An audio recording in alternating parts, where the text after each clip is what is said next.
শ্ৰী গিৰিৰাজ ভূঞা। মই এটা সাধু ক'বলৈ ওলাইছোঁ।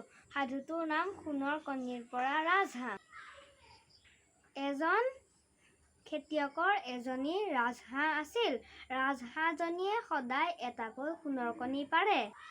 খেতিয়কজনে কণীবোৰ বেছি ধনী হৈ গৈছিল। লগে লগে খেতিয়কজনৰ লোভো বাঢ়ি গৈছিল।